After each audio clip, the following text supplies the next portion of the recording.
Hello everyone. Now let's start today's video with cardiac edema. While discussing about the causes of impaired venous return, we mentioned a cause that congestive cardiac failure.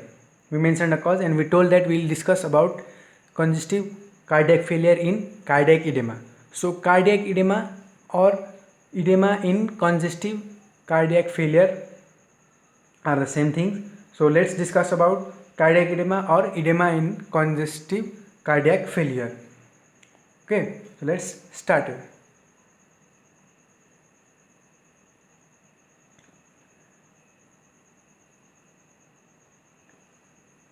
Edema in congestive cardiac failure or cardiac edema. Okay. So what happens in congestive cardiac failure is the heart cannot pump the blood properly. Yeah, that is the congestive cardiac failure. So in congestive cardiac failure, I'll start the points right from here. You can copy as in the board. So what happens is can't pump properly. So this will decrease the cardiac output. This will lead to decrease in cardiac output. So what happens is,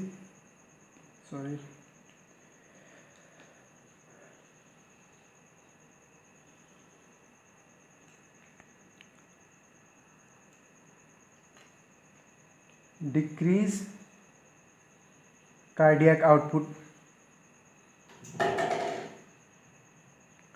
So this decreased cardiac output causes hypovolemia. Yes or not? Causes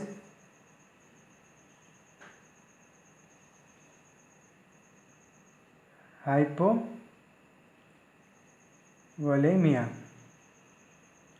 This hypovolemia is detected by the baroreceptors present in the carotid sinus and aortic arch. So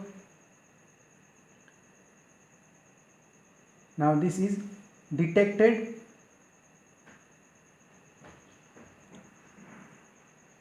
by baroreceptors. Okay, detected by baroreceptors, and these baroreceptors sends what they do send do they send in they send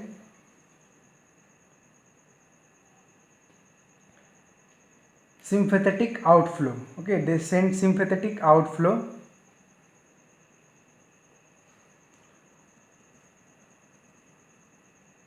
via vasomotor center. Okay,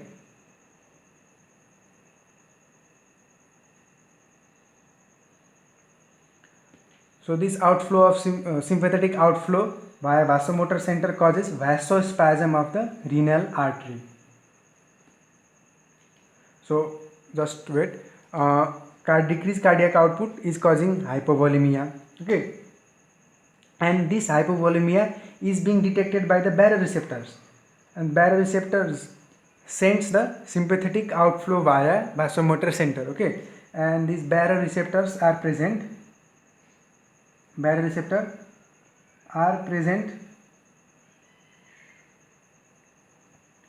in carotid sinus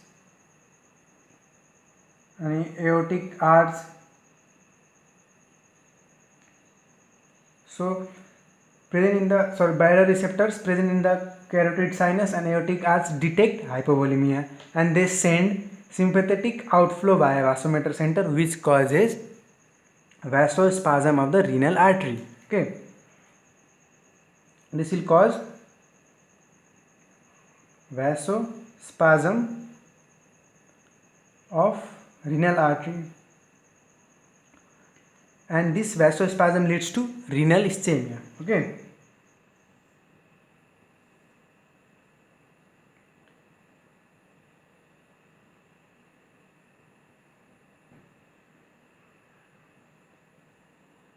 right, and the renal ischemia will decrease the glomerular filtration rate.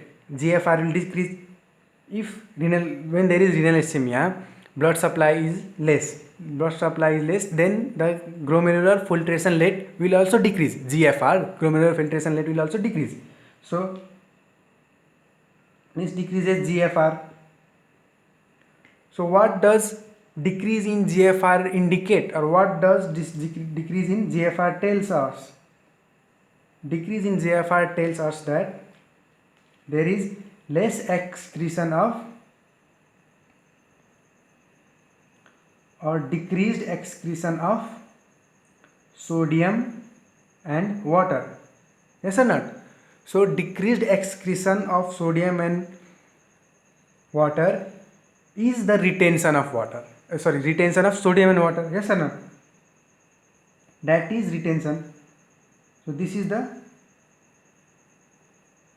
retention. Yes or not? Excretion of sodium and water is showing the retention of sodium and water. And as discussed earlier during discussing about pathophysiological categories, we mentioned a category that edema due to increased retention, or edema due to retention of sodium and water causes edema by two mechanisms, either dilating the blood plasma or by increasing the blood volume, and finally increasing the capillary hydrostatic pressure, and by decreasing the osmotic plasma osmotic pressure by diluting the blood plasma. Yes or no? So the same thing here, decreased excretion of sodium and water, which will cause retention, causes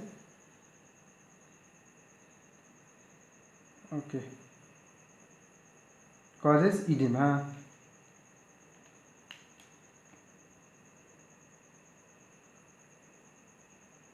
Right, causes edema.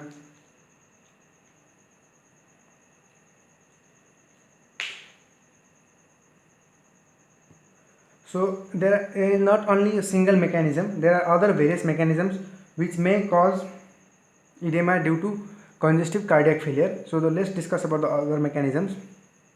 The next mechanism is when there is hypovolemia,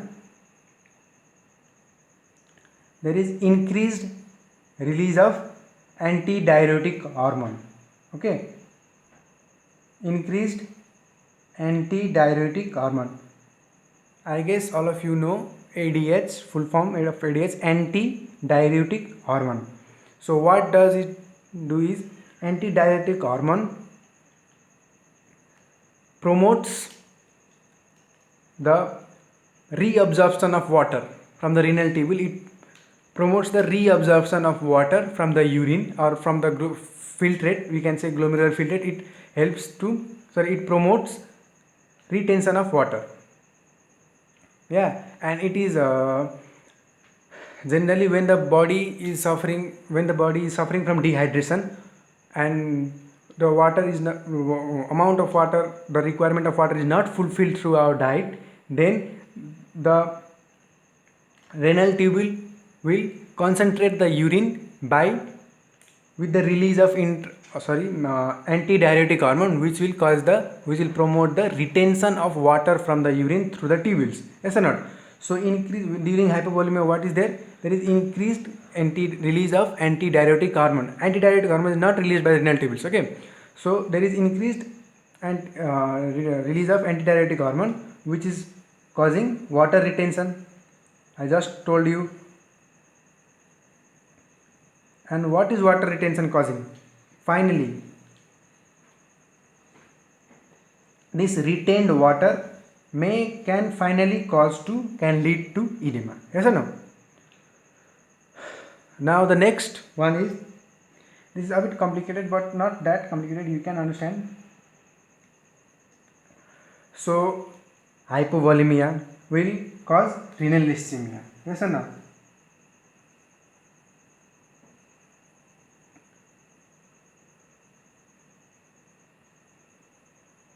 So this renal ischemia will decrease the amount of sodium ions in the renal tubules. Yes or no? Right. So will decrease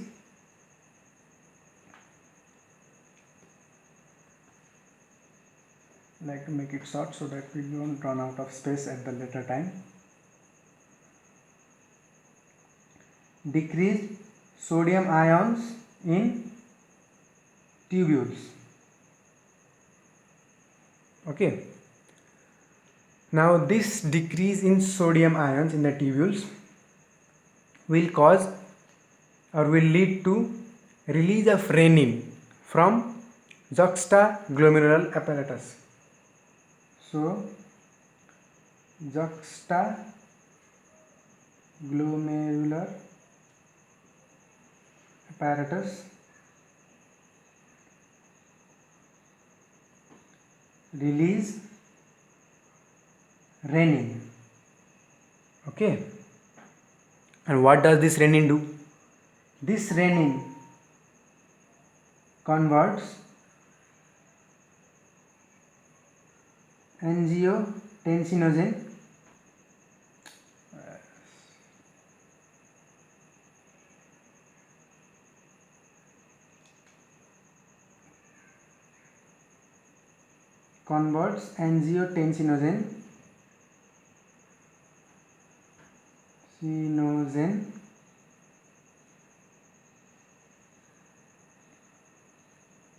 into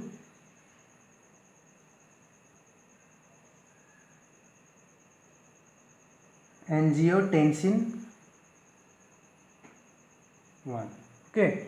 So what is happening is hypovolemia is causing renal ischemia. This renal ischemia is decreasing the amount of sodium ions in the tubules, which leads to release of renin from juxtaglomerular apparatus. Yes. Now this release of renin will cause conversion of angiotensinogen into angiotensin 1. Okay. Release this renin is converting angiotensin into angiotensinogen into angiotensin 1. So angiotensin 1 in the liver and the kidneys, in liver plus kidneys, gets converted into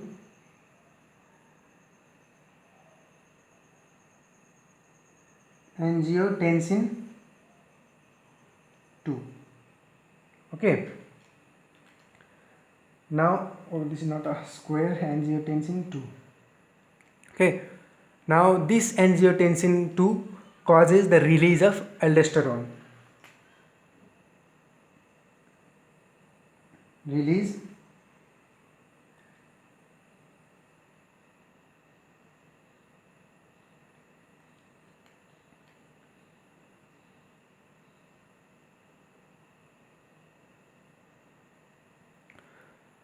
this are you able to see aldosterone?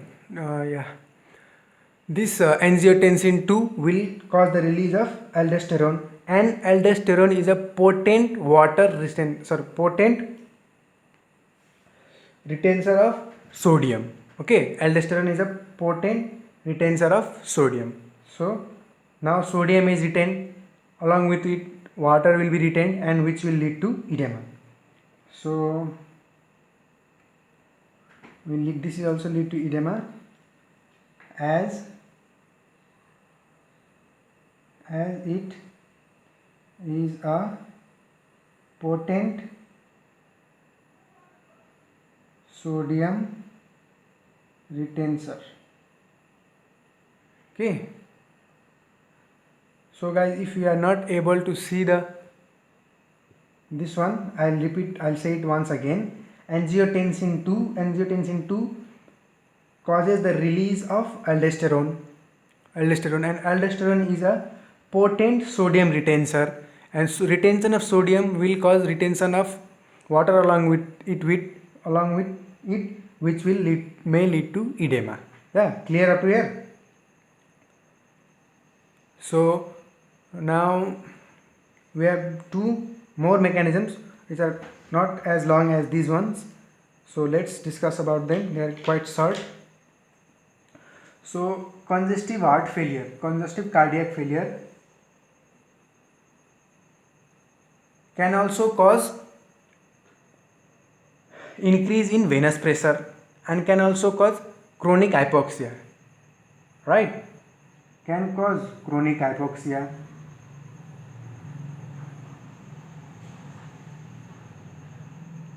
or can even also cause increase central venous pressure. Yeah.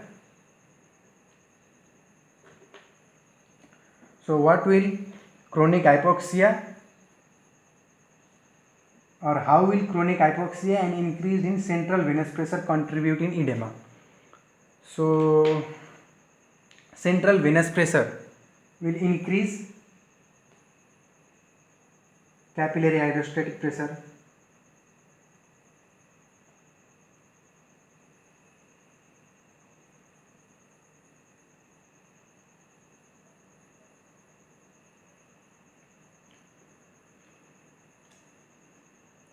and the one chronic hypoxia will increase the permeability of the capillaries. Okay, will increase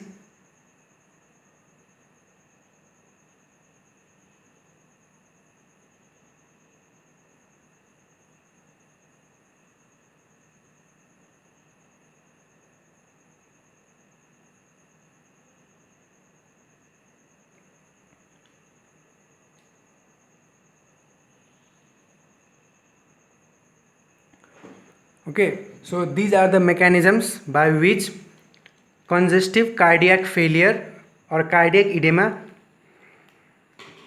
is caused.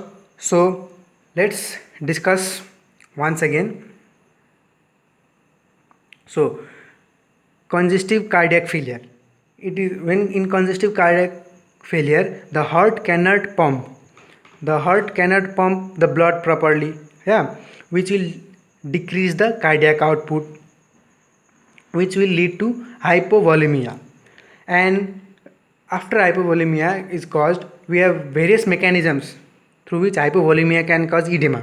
Okay, so first one is hypovolemia increases the expression or increases the release of antidiuretic hormone, which will cause antidiuretic hormone will cause water retention, and which may finally lead to edema. Okay, then the second mechanism is hypovolemia is being detected or is detected by the baroreceptors. This is baroreceptors. Okay, BARORECEP, and I have not, it's been congested over here, so I wrote here TORS. Baroreceptors present, where they are present, the baroreceptors are present in the carotid sinus and aortic arch. So hypovolemia is detected by the baroreceptors present in the carotid sinus and aortic arch, which send sympathetic outflow via vasomotor centers. Yeah, and this sympathetic outflow will cause vasospasm of renal artery. Okay, renal artery, and this vasospasm will cause renal ischemia, and renal ischemia will decrease the glomerular filtration rate. So decrease in glomerular filtration rate indicates that there is less decreased excretion of sodium and water. That indicates the retention of sodium and water. So retention of sodium and water will finally cause edema. Okay, now to the third mechanism is hypovolemia is causing renal ischemia, which decreases the amount of sodium ions in the tubules, and decrease in the amount of sodium ions in the tubules will cause the release of renin from juxtaglomerular apparatus, which converts this renin converts angiotensinogen into angiotensin 1. The renin released from juxtaglomerular apparatus converts angiotensinogen into angiotensin 1. Now, this angiotensin 1 in the liver and kidneys is converted into angiotensin 2. Yeah. Now, this angiotensin 2 causes the release of aldosterone, and aldosterone is a potent sodium retenser. I have written it over here. As it is a potent sodium retenser, it will retain water along with it causing edema. Okay. So other mechanisms may include congestive cardiac failure, may cause chronic hypoxia, and increase in central venous pressure. So increase in central venous pressure will increase the capillary hydrostatic pressure, which will disturb the balance between capillary hydrostatic pressure and plasma osmotic pressure, causing to escape the fluid from the vessels into the interstitial tissue spaces, causing edema. Chronic hypoxia will increase the permeability of the capillaries, so the fluid can escape into the interstitial tissue spaces, causing edema. So this is all about edema in congestive cardiac failure. So I hope you understood it very well. If you did, please let me know in the comment section, and let's share it as much as we can for the benefit of all the medicos. Thank you.